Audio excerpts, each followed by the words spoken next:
maulan ng hapon. Saglit lang po ha.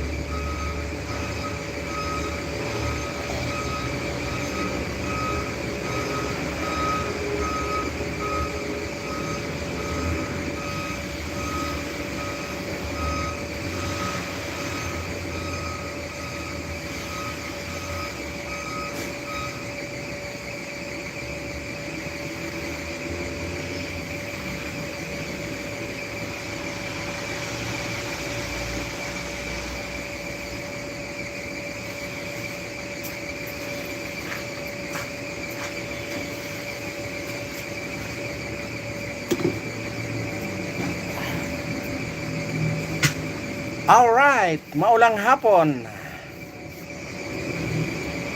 Maulang hapon po sa inyong lahat. Ayan, mega love shoutout po. At siyempre, alright, maraming salamat po sa mga nag-like. Alright, ingat po ang lahat dahil maulan na panahon, lalong-lalo na yung mga nagmumotor. Ingat po kayong lahat. Madulas ang kalsada. Alright.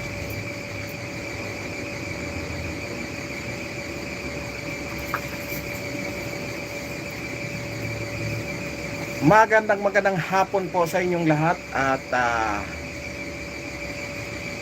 siyempre sa lahat ng ating mga solid na subscriber. Ayan. At mega love shout out din po kay Mami Mercy Calunod. Ayan, magandang hapon. Ngayon po ay alas 4 na pala. Grabe naman, natanghalian ko ito. Alright, katatapos ko lang po kumain. At ayun, mega love shoutout po kay Mami Mercy Calunod, kay Audrey Nicole. Ayan, mega love shoutout kay kay Ji Chang Wok. Ayan, mega love shoutout. At kay Kagawad Antonian, mega love shout out kay Nani Sanchez Vlog. Ayan, mega love shout out po sa inyong lahat.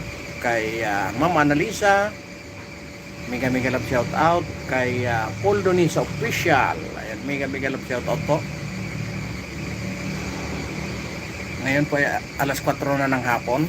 At katatapos ko rin lang magtanghalian. Alright, 4 million in the house. Mega love shout out po. Ngayon po ay naka-full alert. Naka-full alert na po ang kapulisan sa Biyernes pa lang po ay naka-full alert na sila. Yung ating kapulisan. Dahil nga sa suna ngayong Lunes ng Pangulo. Ano kaya ang aasahan natin? Ano na naman ang kanyang ipapangako?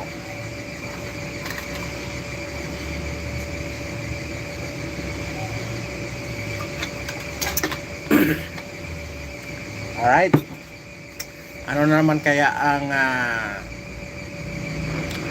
kanyang ipapangako? Yung sabi niyang mahiya naman kayo, nagpalakpakan ngayon yung mga congressman. Grabe ang palakpakan, diba? Tapos yung pala sila ang sinasabihan sila pala ang sinasabihan, tapos sila pa ang nagpalakpakan. Anak ng kagang talaga. Oo. Di man sila nahiya, nagpalakpakan pa nga eh. Di ba? Aray ko. Oh. At siyempre, ano ba ang aasahan natin? Ay, maraming salamat po. Magsuyo naman ako na mag-like. Alright, 11 million in the house. Alright, ngayon po ay naka-full alert na po ang ating kapulisan dahil sa nalalapit na suna ng ating Pangulo. Ayan, ang Pangulo nyo. Kaya yon, ang kapulisan po ay naka-full alert na. Di ba? Ano na naman kaya ang sasabihin niya? May mga balita po na ah, sa Lunes po ay may aarestuhin na hindi natin alam kung ano ba, kung si Representative Romualdez na ba o yung ibang mga kongresista. Ayan, abangan natin ang ano nila, ang mga ano na naman, Elliot de la Cruz. Alright. Magandang hapon po sa iyo. Kay Elliot. Parang kapangalan ng kapangalan ng aso ni Busa. Si Elliot. Yung malaking tainga na parang pag mukha. Yung mukha na walang katiwat, ay yung hindi mo pagkakatiwalaan. Diba? Ayun nga po ay ngayon po ay naka full alert na yung ating kapulisan. Ano kaya ang bakit naman sila nag full alert? Ano bang meron? Bakit nag full alert? Diba? Nandito ba yung presidente ng Amerika or presidente ng Canada or kahit anong bansa na presidente? Bakit nag full alert? At ayun nga po sa mga balita na talagang full alert ang NCR, ang kapulisan. Siguro sa tingin ko hindi lang NCR, alam niyo kung bakit? Alam ko sabay ng anniversary ng INC. Yung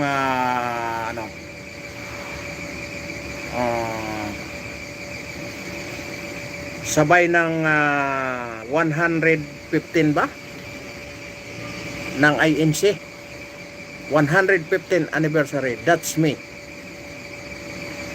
who is causing trouble for INC in Kibuloy. Wala naman.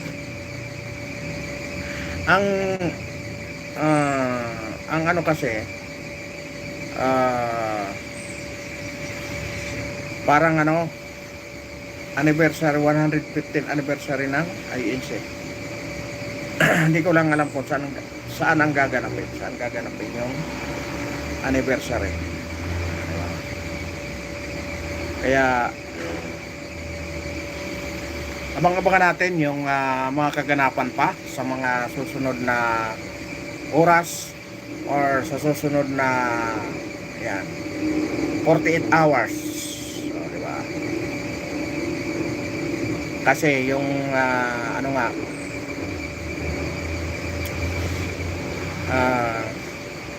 nangyari? Why to dress?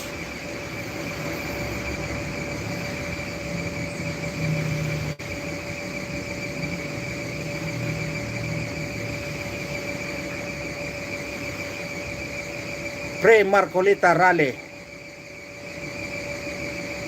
sabi ni Elliot de la Cruz. Hindi po, alam ko anniversary, 115 years old ang INC, kaya anniversary. Pero hindi ko alam kung saan ba gaganapin. Pero ang maliwanag ay anniversary ng INC, kaya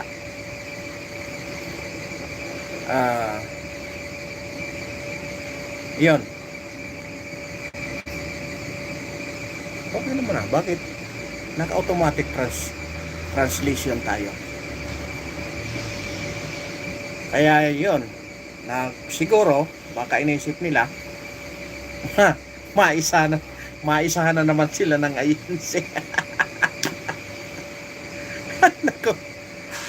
Baka maisahan na naman kasi sila, kaya siguro naka full alert na sila. Di ba? Sabi Pre-Marcolita ay dapat lang naman, alam mo kung tutusin Elliot de la Cruz, ano bang kinalaman? Di ba? Yung yung inamin ni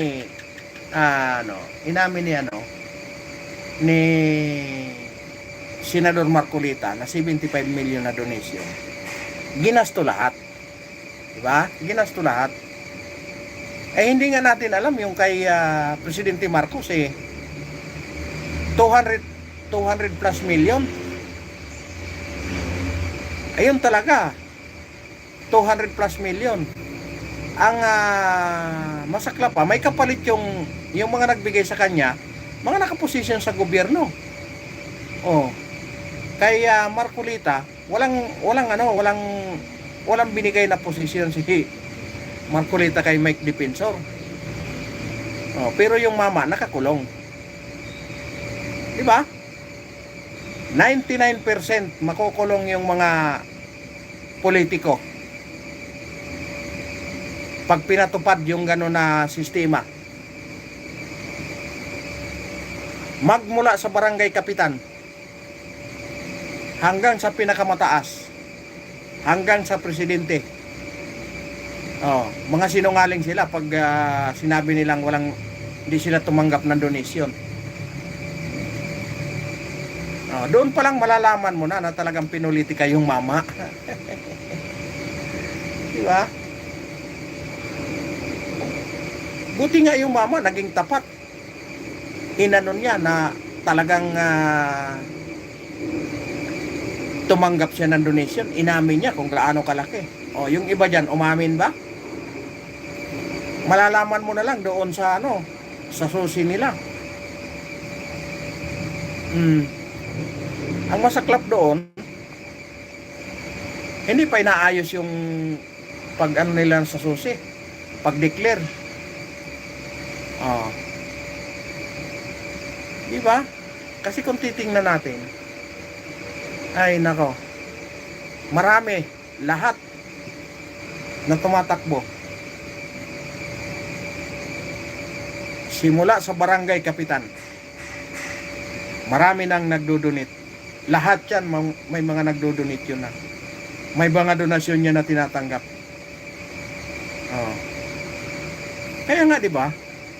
Oh, si Isko Moreno, umamin si Isko Moreno, pero ang inano ni Isko Moreno, nagbayad siya ng tax kahit marami siyang sumobra. O, sumobra siya ng 50 million sa kanyang campaign contribution. Tumakbo siya ng pagka-presidente. Oh.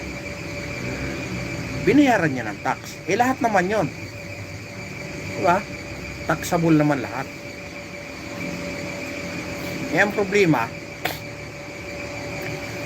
Ang problema kasi ngayon, pag kalaban ka, sure ball ka, may kalalagyan ka. Di ba? Kaya kung magsigaw-sigaw man sila diyan na pre-Marcolita, ay karapatan nila 'yun kasi mga kapatid nila 'yun eh.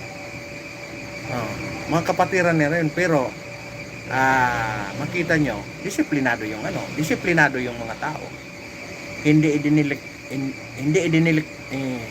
idineklara nung tumakbo. Ay talaga naman na hindi pa yan idideklara kasi nga tumatakbo pa. Magpapail kayo doon sa Comelec pagkatapos nyo ng manalo-matalo man kayo. Ay siyempre tumatakbo pa eh. Gumagasto pa yung tao eh. Hindi pa idideklara yun. Diba? Kaya, wala tayong dyan. Hindi pwede nating anuhin yung mga donation na yan. Kasi kung sabihin yung bawal tumanggap ng donation, o di dapat, nakulong na rin yung presidente natin. 200 plus million. Diba, bawal yon. Binigyan pa ng posisyon. Sino ang pinakamalaking nagbigay? Yung magandang posisyon.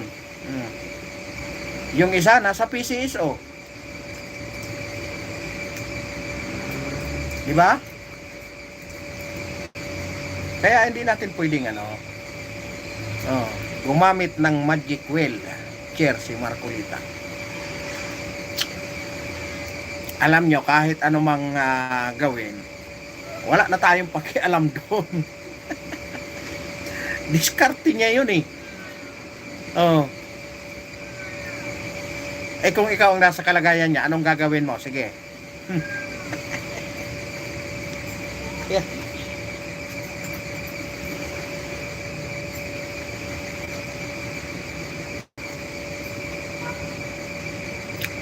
Nakadeklara nga, pero tumanggap yung mga nagbigay, binigyan ng kapalit. O, anong ibig sabihin nun?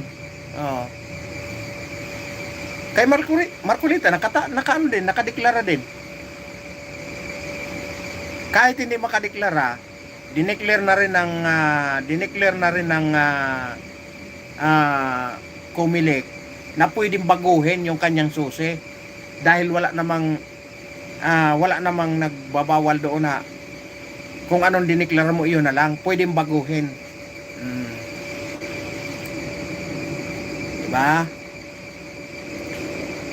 Kaya hindi nyo pwedeng sabihin na mga katwiran nyo talaga. Oo. Pag sinabi bawal ang donation, bawal. Diba?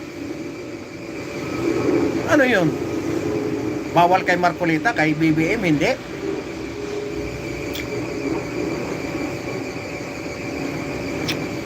Diba?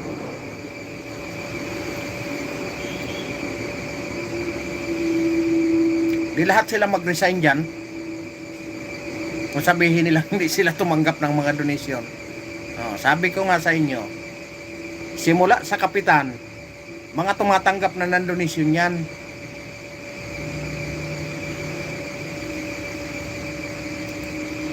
Kaya hindi natin maano yan, hindi nyo maano yan. Walang politikong gumagasto na sarili lang pera.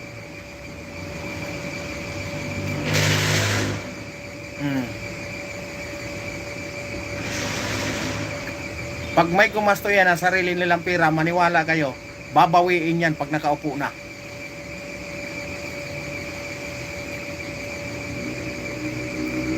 Kaya yung mga ano dyan, kung kayo man ang sumusuporta, kung sinusuportahan nyo, huwag yung kahit kumbaga sinusubo na sa inyo, kahit mapait, tanggapin nyo pa. Kalukuhan na yon, isang katangahan na yon. Hindi masama yung sumuporta dahil sa tingin niya tama yung pinaglalaban niya. Pero kung mali na yung pinaglalaban mo, mag-isip-isip ka na. Ako sa totoo lang, ninong ko nga sa kasal politiko. Palibasa ninong kahit mali nang ginagawa, suportahan mo pa. Ginagawa ka ng tanga nun. Pag alam mong mali at hindi nakinig sa'yo, iwanan mo na. Diba? Huwag kayong parang bulag na lang sa ano. Ano yan? Ano daw? Pulis. Anong pulis? Pulis. Anong pulis? Naka-full alert po ang kapulisan ngayon. Ayan. Ayan. 28 million. Ayan. Shout out sa inyong lahat. Magandang hapon po. Di ba? Ang balita ngayon ay naka-full alert na po ang NCR dahil sa papalapit na sona ng Pangulo. Ayon. At ano ang abangan natin kung ano na naman ang kanyang mga sasabihin. Sasabihin na naman yung mga congressman na mahiya naman kayo. Tapos magpalakpakan. Yung mga congressman pala sinasabihan, nagpalakpakan pa. Anak ng baka talaga. Sus Mariang Garapon.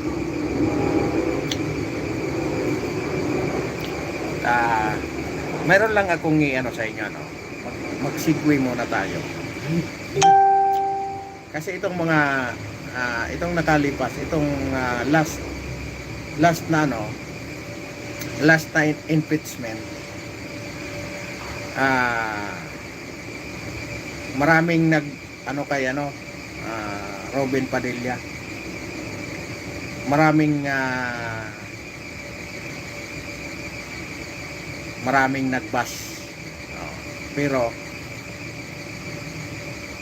may isang tawag nito.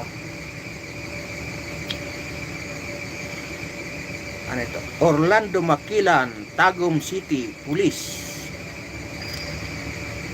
Ayan, shout out po kay Sir Orlando Makilan. Ayan, Tagum City Police. Ayan. Ingat po kayo, sir. Ayan, kayo ang unang front runner. Ayan, at siyempre ang ano ko lang sa ating magigiting na kapulisan, huwag po kayong padadala sa mga sa mga kriminal. Huwag po kayong pasisilaw sa pira. Yun po. Ayan, saludo ako sa kapulisan. Ayan. Huwag po kayong pasisilaw sa anumang laki ng pera na ino-offer sa inyo. Alam nyo po ang mga kriminal gumagawa ng paraan yan para makakuha ng mga kanilang pananggalang. Ayan. Ang unang-unang kinukurap niyan yung kapulisan para makakuha ng mga pananggalang panlaban sa anumang kanilang Kaya alam nyo, napaka ang kapulisan po ay ang kapulisan po ay napaka tawag nito, napaka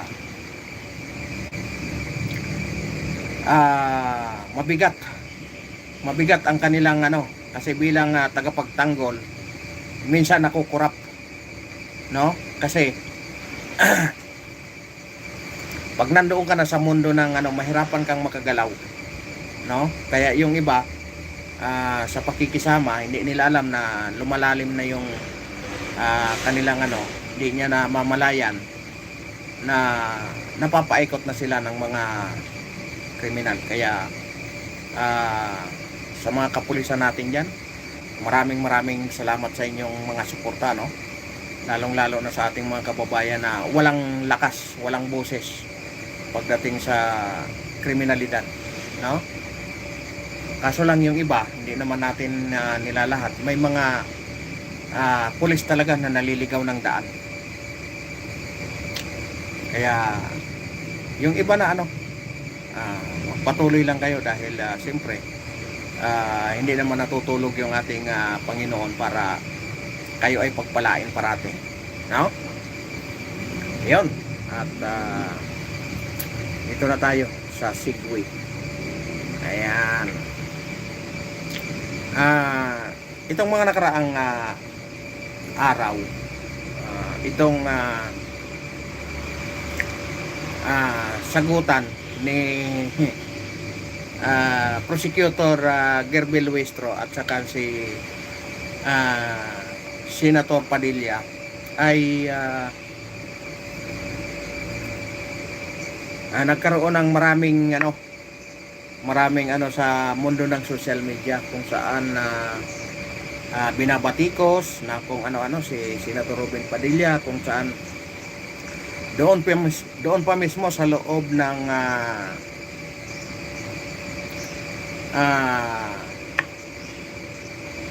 doon pa mismo sa loob ng session hall, kumbaga nag-ingay doon sa kasi nagulat sila bakit isang walang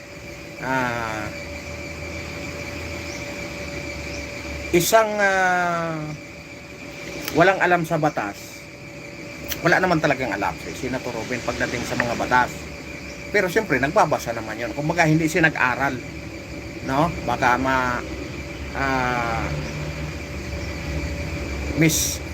misunderstood naman, miscontext. No? Talagang yan.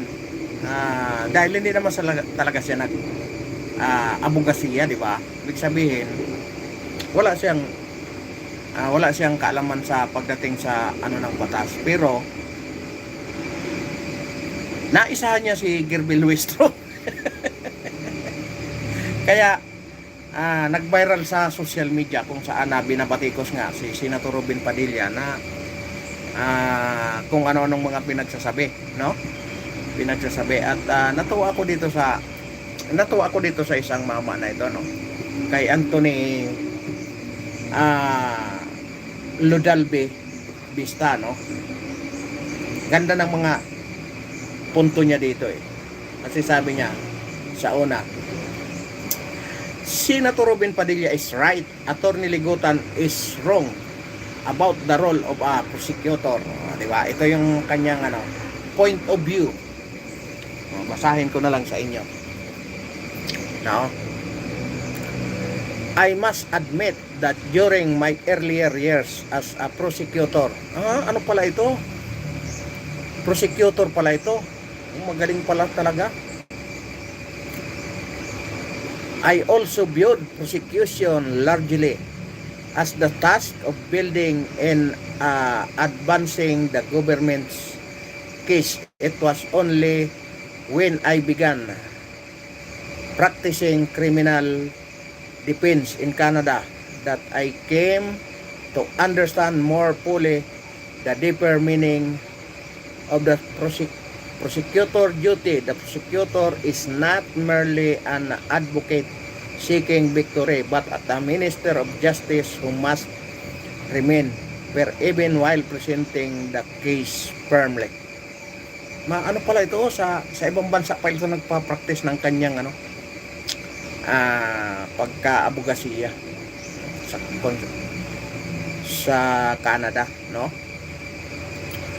During the impeachment proceeding against Vice President Sara Duterte, Senator Judge Robin Padilla reminded the prosecution not to be one-sided. Attorney Amando Berhel Ligutan responded that the prosecution is supposed to be one-sided because its role is to prosecute, just as the defense role is to defend, while the judges are expected to remain neutral. Ang kasi doon ni Senator Robin Padilla, hindi sa pwede naman talagang pag ikaw talaga nasa prosecutor,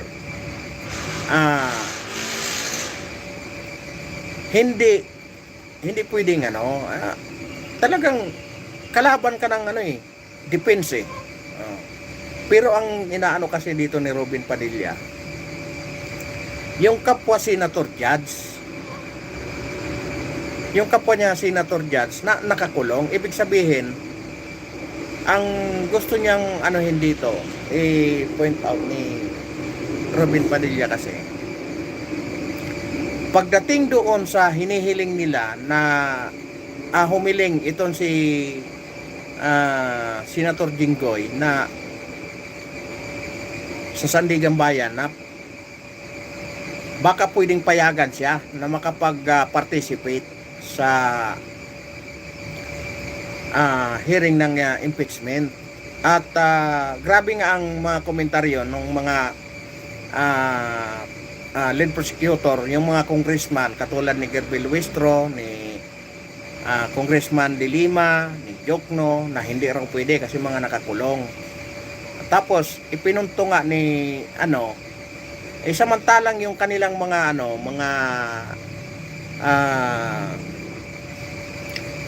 mga testigo puro falsipikado kasi nga puro may mga kasong perjury, di ba? Ibig sabihin mga sinungaling. Iyon ang pinupunto doon ni Senator Robin Padilla na wala lang sa focus kasi nga may mga paikot, gusto pang paikotin ni ni lead prosecutor Gerby Luistro, congressman, na katulad daw nung sinasabi niya nung una, samantalang ang tinatanong ni Senator Robin Padilla, yes or no lang yun sagot.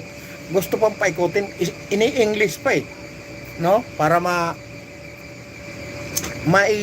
mailihis niya ba yung sagot? Paikot-ikotin niya pa yung sagot. Hindi nga umobra si Luistro, kaya doon siya binatikos ng gusto. Yung pagsabi na maging patas, doon nagkaroon ng medyo hindi magandang yun was wrong. Sabi niya, Senator Padilla was right. A prosecutor may advance a case firmly and vigorously but cannot pursue victory blindly disregard contrary evidence or real or treat fairness as the exclusive responsibility of the judge. Diba? Yun ang inaano niya. Diba? The Supreme Court has stated the role plainly. The duty of the public prosecutor is not to convict but to say that justice is done, suppressing facts, concealing witness, or unduly influencing the testimony of a witness is highly reprehensible. Diba? Kasi nga, ang ano mo doon, ang palulutangin mo talaga doon, kung paano lumabag sa batas yung iyong pinoprosecute, hindi yung parang inaano mo yung witness para tawag nito, para patuloy na dagdagan mo yung ano ng witness para bumigat yung ano, para bumigat yung kanyang testimonya, parang ganon, di ba? Eh sinasabi niya nga dito na mali yon, kasi nga ang witness ang mag-ano doon, ang witness ang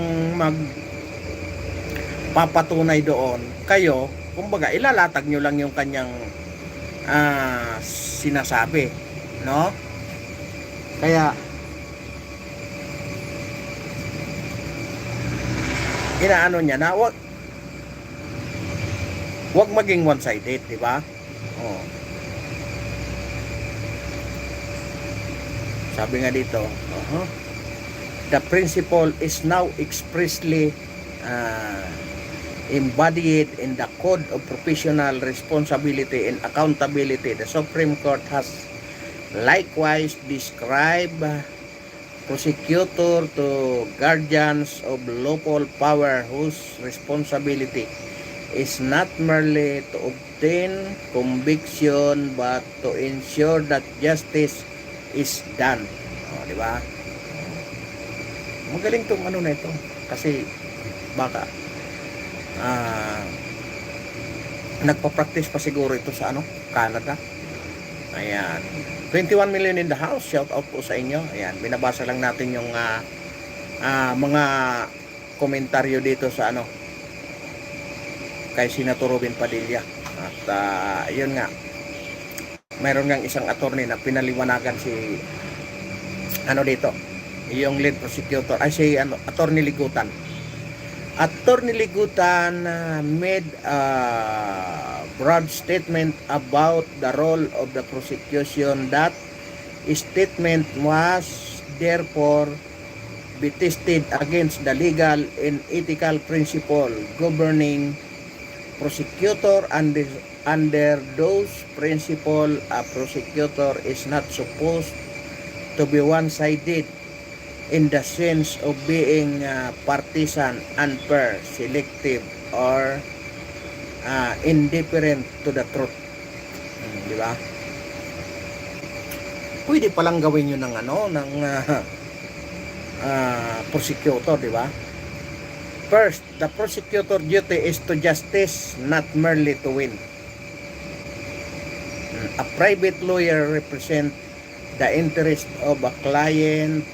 Prosecutor represent the estate of the people whose interest is not the every person accused to be convicted, but that the correct result be reached through a lawful and fair process.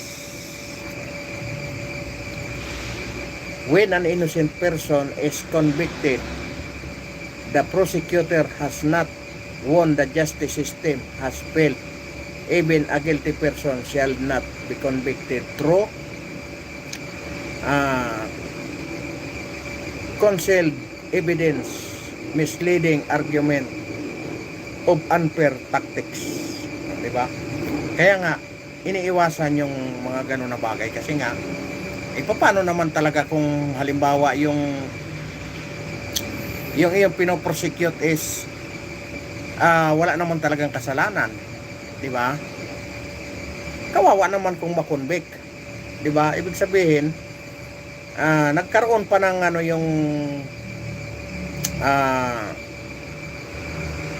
yung judge, di ba? Nagkaroon pa ng kasalanan kasi napaniwala nung prosecutor. Di ba?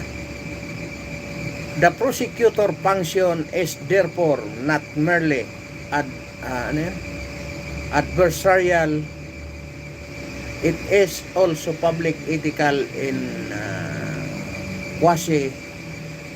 quasi-judicial yan. Second, prosecutor must examine evidence objectively. A one-side advocate begins with a desired conclusion and select only the facts that support it. Diba? Naku, maubos na yata ang data ko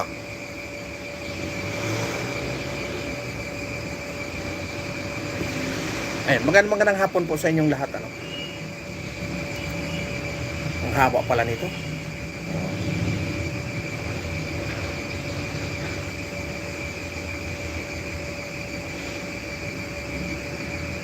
Sana yun, sana ako.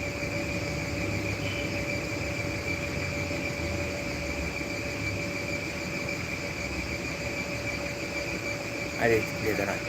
A responsible prosecutor must first examine the complete evidence and determine the conclusion if can honestly sustain. This include considering inconsistencies, weaknesses, alternative explanation, credibility, problems, and evidence favorable to the accused or respondent. Objectively does not require to the prosecutor to argue for the defense. It requires the prosecutor not to close his eye to evidence what weakens the prosecution case. Parang nilekturan dito yung parang nilekturan dito yung prosecutor. Ayan, ito ang mga nila sa online, Kaya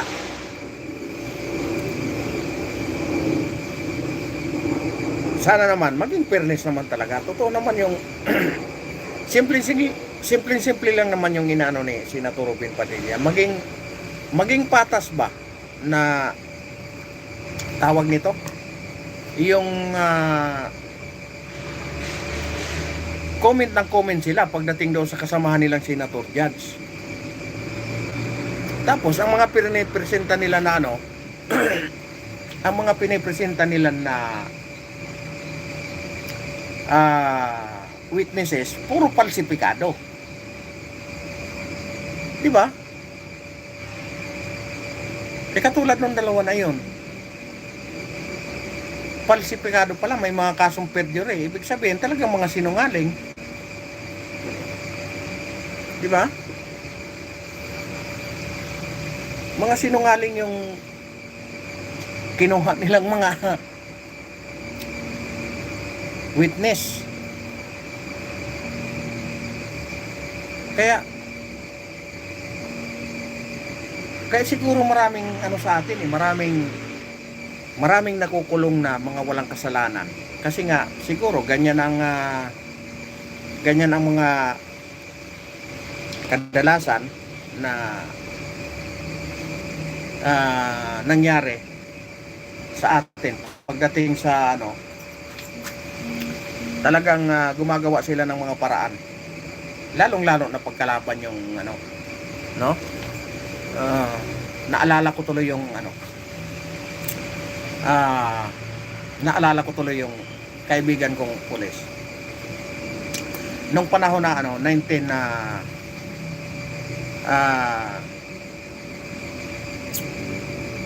Mga 2000 ano, 2013, 2012, mga ganyan. Naghatid ako ng estudyante. Hatid ako ng estudyante sa may bandang Manila. Chinese school. Ngayon, yung kaibigan ko doon na mga pulis dati, na-promote na sila dahil kasagsagan nung mga 2001 yun, kasi doon siya na-promote yung kasagsagan nung kidnapping yung mga bata. Naalala niyo yung pagkatapos ni Irap kay President Gloria Arroyo na nagkaroon ng mga kidnapping ng mga ano na yon. Yung kaibigan ko ng mga pulis dahil nga nakipaghabulan siya doon sa mga kidnapper, kahit hindi naman na-promote siya. Ngayon sa madaling iyon yata ang ng kapulisan. Pag ikaw ay na-promote, malilipat ka ng ayun, nawala. Pasensya na kayo, nawala yung data ko.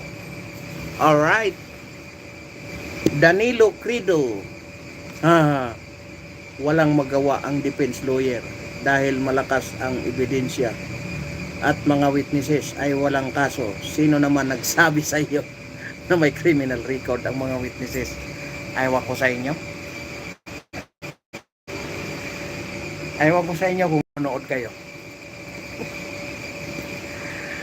Di ba?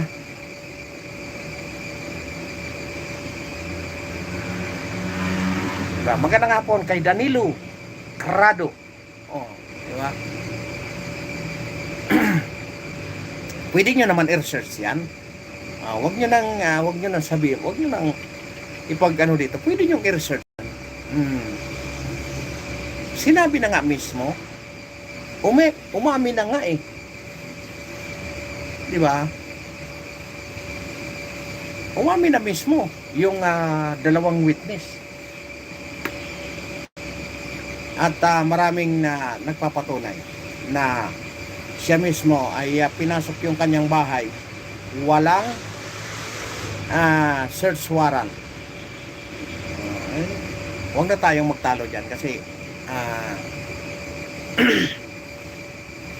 parehas tayong wala doon sa niya. Basta ang ako mayroon, ikaw wala. O di, kung wala, patunayan mo na wala.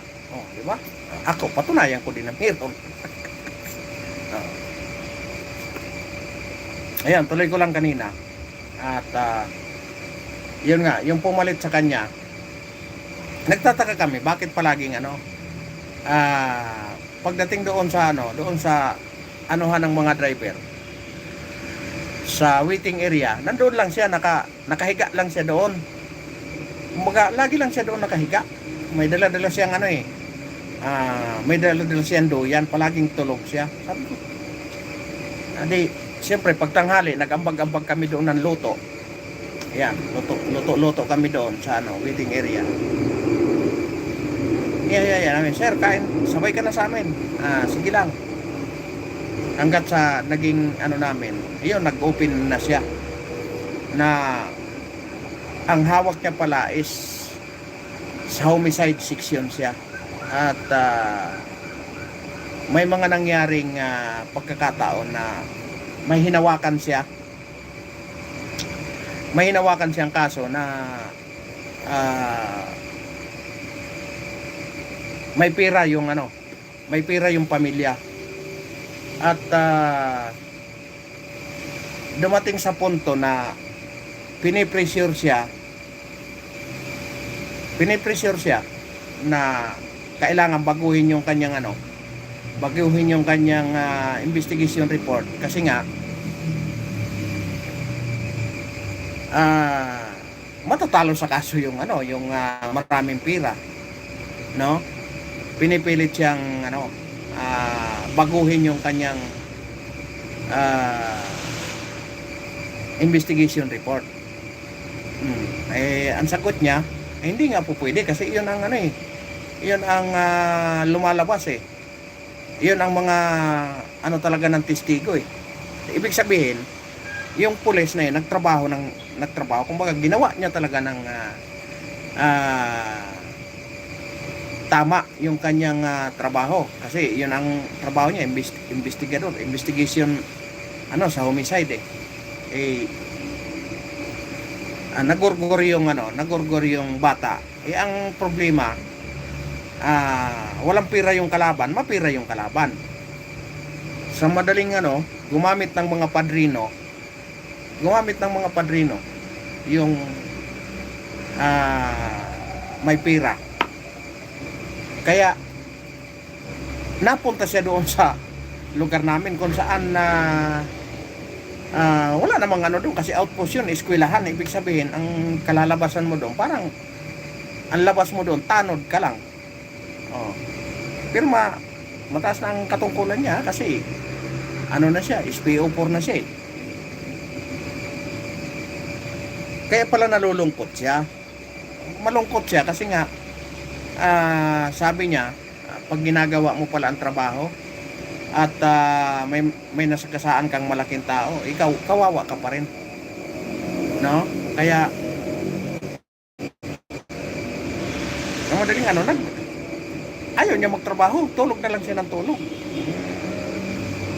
Sabi ko, sir, gumawa ka na lang ng paraan para makaano ka. Para kung magpapa-stress ka lang dyan, wala. Kailangan lumaban ka. Dahil tama naman yung pinaglalaban mo eh. Diba? Tama yung pinaglalaban. Bakit kailangan mong ikaw ang magsakripisyo, diba? Kaya sabi niya, sige. Eksakto. Nag-hire din ng bodyguard yung mga ng tropa. Malakas din. Nung panahon, pero talagang yun kay Irap nun. Nasama yung pangalan niya, no? Na mga isang nasama yung pangalan niya na isa sa dami account daw, di ba?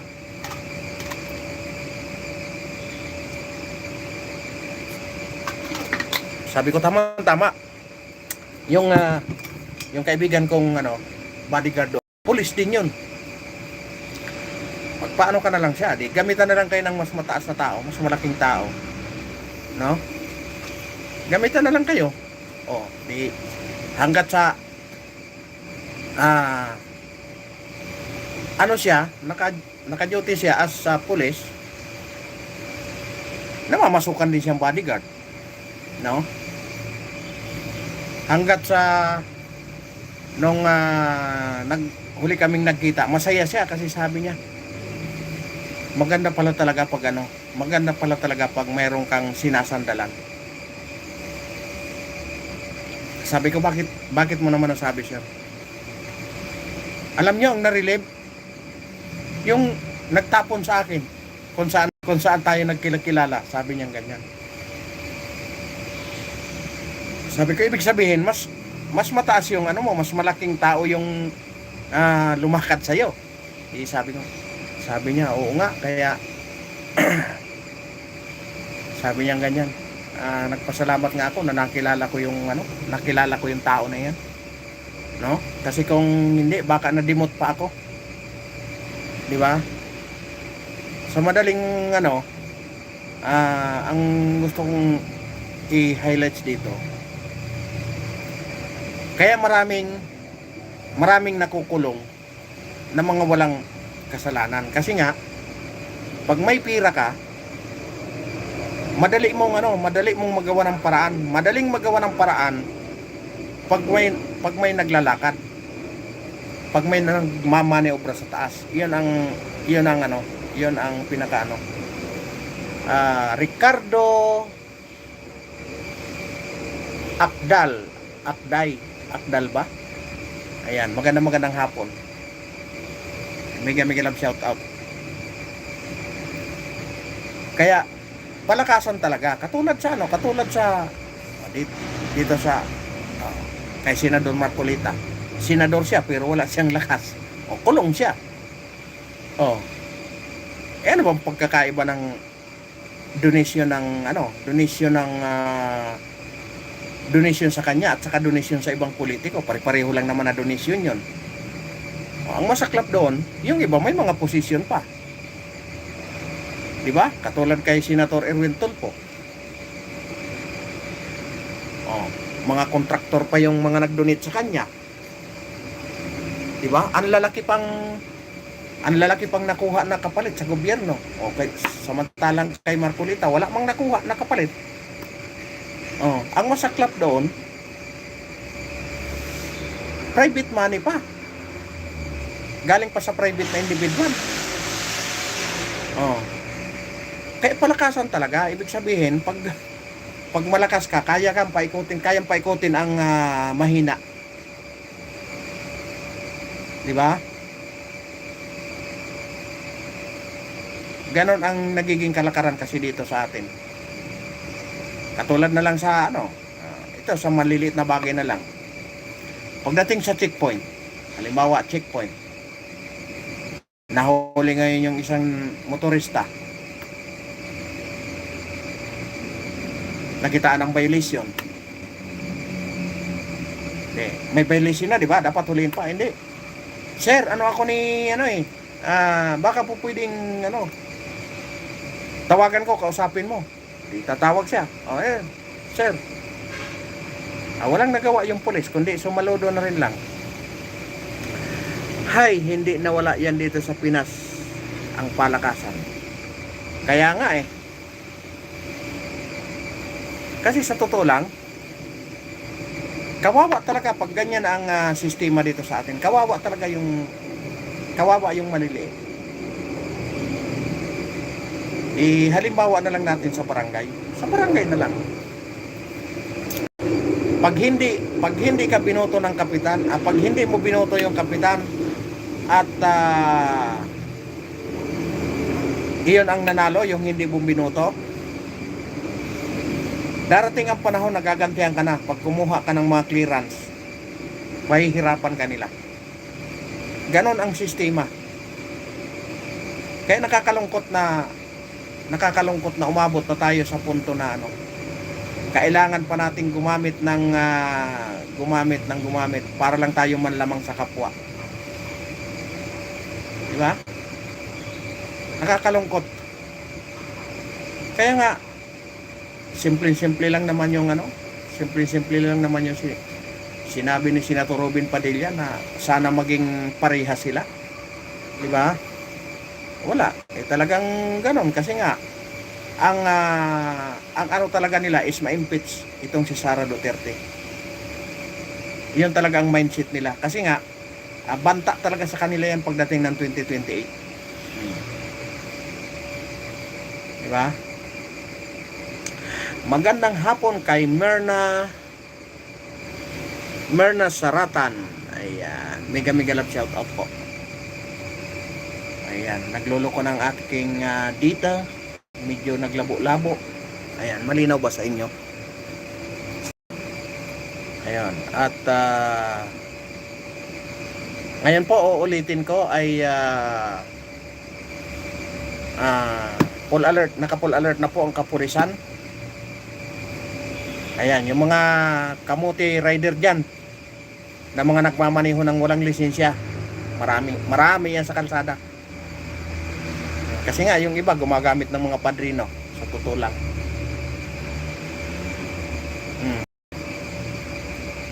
Ayun ang dapat yun dapat ang mga hulihin nyo. Huwag yung siguro masasabi ko sa ganyan, dapat pag ganyan na gumamit ng padrino, ang hulihin nila yung padrino. Kasi alam naman nila na may mali padrinuhan pa. Diba? Kasi ang dyan, hulihin ka ba kung wala kang violation? Pero mayroon talagang mga ganyan din na huhulihin ka talaga kahit walang violation. Kasi ang habol kwarta. Pera naman ang habol. No? Pero talaga ang habol. Kadalasan pag mga ganyan. Alam mo noong araw dyan sa may masigwi tayo uli. Dyan sa may Katipunan. Di ba, C5, Katipunan. Anong araw, may truck ban pa dyan. Pag galing ka ng C5, pagbaba mo ng Katipunan, huhulihin ka na kasi truck ban dyan eh. No? Ngayon, pag hinuli ka, may ano yon, may tawag dito, may mga usapin, no? I-deliver ka nila hanggang doon sa dulo ng ng Valenzuela. Ang bayad ay 600. Ayan, wala. Hindi ka huhulihin kasi nauna na sa iyo yung guide, may guide ka na doon eh. Kumbaga, mayroon ka ng may escort na sa iyo. Ganon ang kalakaran ng araw diyan. Buti nga nawala yung diyan, nawala yung inalis na yung truck ban diyan banda. Kaya daming diyan.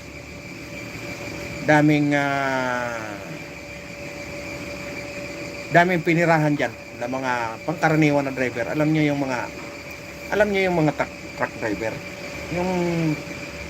Yung ating mga law enforcement. Wag yung ang niyan, kung may kailangan kayong pira, yung mga mayayaman na.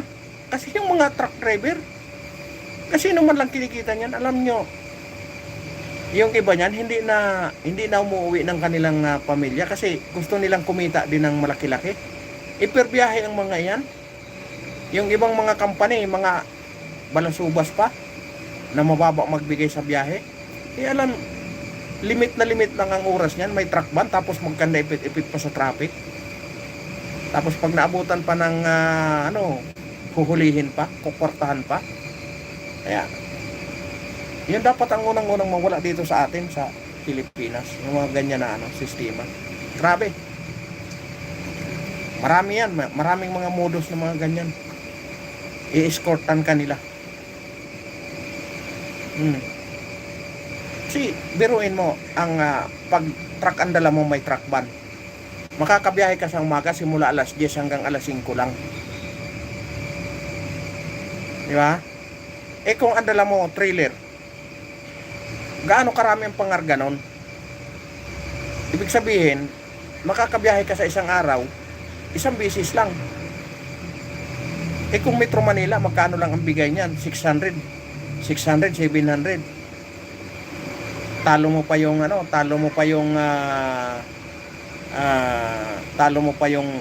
ka pa ng factory worker. 'Di ba? Limit na limit yung araw mo, bawasan pa ng pagkain 'yon. Tapos mahuli ka pa. Pag nahuli ka pa, hindi pa tatanggap 'yon ng 500. Naubos na yung binahe nila. Kaya yung iba niyan halos hindi na umuwi ng kanilang bahay kasi nga naghahabol na kumita eh. Sa isang araw makabiyahe sila isang beses, magkano lang 'yun? Di ba? Yeah. Siguro 'yan ang unang tutukan simula sa maliit hanggang sa palaki. Or unahin yung mga congressman kasi sabi nila 'yun daw malalakas magkano eh. Ayun daw malalakas magpatong. Ayun ang sabi nila, ha? Hindi daw nakukontento sa 5% eh. Ang gusto 15% pa hanggang 20%. No? Ay nako. Nakaisang oras na tayo sa Nakaisang oras na tayong magpintuhan. Kaya, yun. Sa Lunes, na naman ang pambubulan ng presidente natin ng ang ipagsisigawan sa Kongreso. Sabi niya, mahiya naman kayo. Hanggang ngayon, wala pang nakukulong. Siguro ang una niyan sabihin, pag nahiya na ba kayo? Dapat gano'n na naman ang niya, isigaw niya. Kung hindi pa kayo nahiya, mag-resign na kayo lahat. Di ba? O di siya na lang. Tingnan natin kung magpalakpakan. Aywan ko kung mag-standing ovation pa yung mga yon. Diba?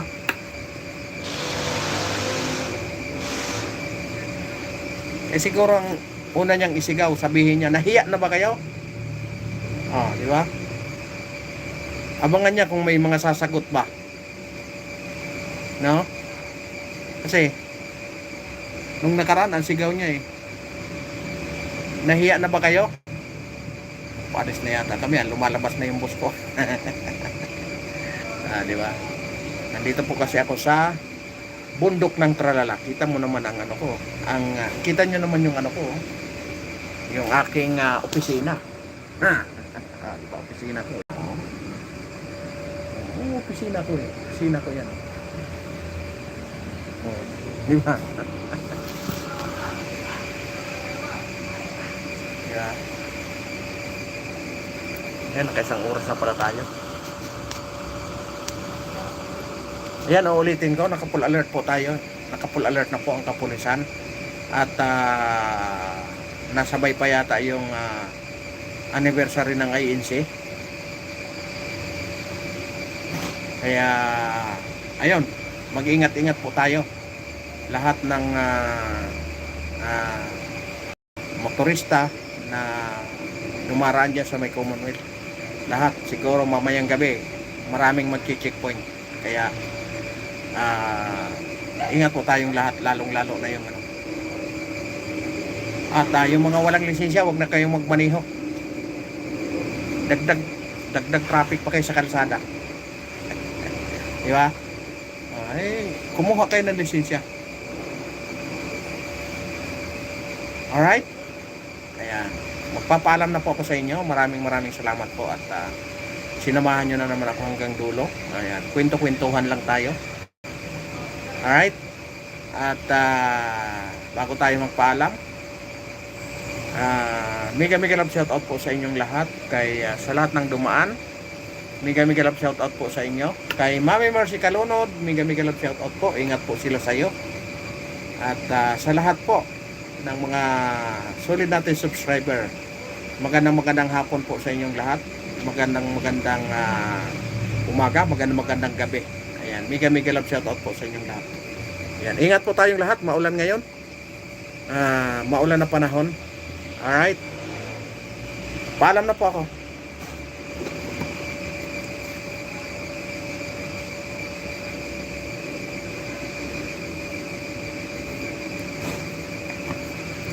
Alright, paalam.